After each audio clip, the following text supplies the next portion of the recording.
The Wretched Stones, a Wrightsville Elementary production, based on The Wretched Stone, written and illustrated by Chris Van Allsburg. This horrifying tale comes to us from the excerpts from the log of the SS Fortnight.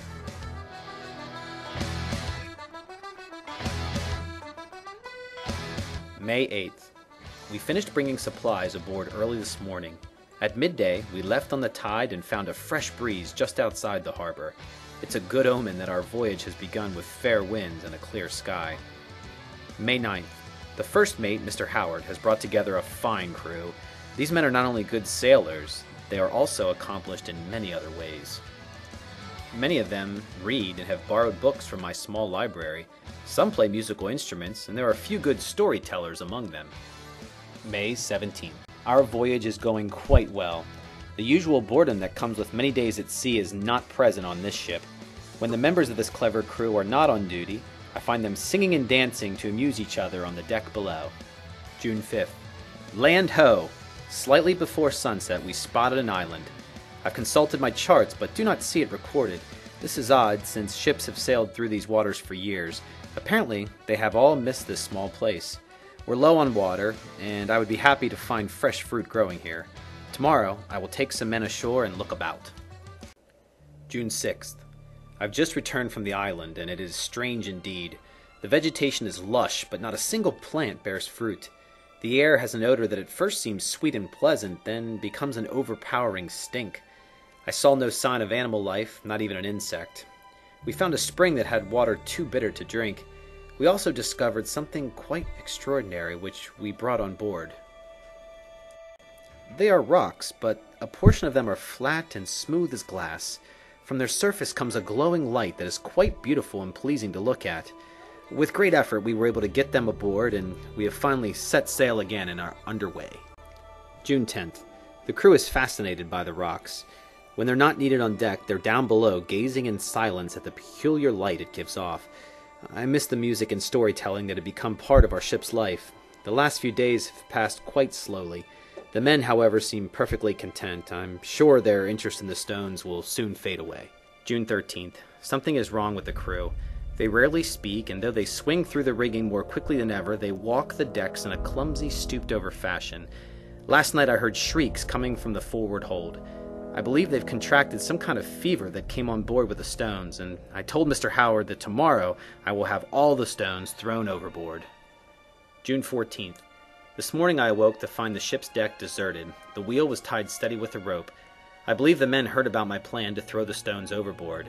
They've now locked themselves in a cabin room below. I guess they believe in their feverish state that I can sail this boat alone while they sit around their wretched stones. June 15th. We are in grave danger. A powerful storm is headed this way. All morning long the wind has grown steadily stronger. The sky is filled with dark clouds. I'm unable to shorten the sails by myself. With this much canvas up, we will surely be blown over and sink when the full force of the storm arrives. I'm going forward again to try to get the crew to work. All our lives depend on it. July 7th. This is, I am sure, my last entry. What I've just seen is so horrifying, I barely have the strength to write it down. After I pounded at the door to the room, it finally swung open, but it was not a man who opened the door. No, these weren't my men. The whole crew had turned into hairy beasts. They just sat there, staring at their terrible rocks. They don't understand a word I say. We're doomed. July 16th. The storm has passed. The SS Fortnight is still afloat, but both masts and rudder are lost. The stones have gone dark. We were struck by lightning twice during the storm. I believe that was the cause. Unfortunately, the crew is unchanged. They're still hairy beasts, but seem sad and lost without the glowing rocks. I've moved them back to their quarters. We have food for 2 weeks. I'm hopeful of a rescue. July 21st. I've made an encouraging discovery. I'm playing the guitar and reading to the crew. It's having a positive effect. They're walking upright again and have an alert look in their eyes. July 28th. I'm happy to report that the men have returned to normal. It seems that those who knew how to read recovered most quickly. July 30th. We are saved. A ship has been spotted off our starboard side. I've decided to sink the SS Fortnight. There's only one place for this boat and its wretched cargo of stones. Before we abandon ship, I will set a fire that will send this vessel and her cargo to the bottom of the sea. August 12th. Our rescuers have left us in the harbor town of Salty Springs.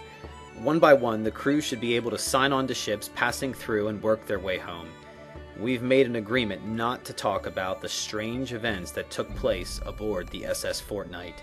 The men appear to have recovered completely, though some of them show an unnatural appreciation for slanted architecture like this tilted tower.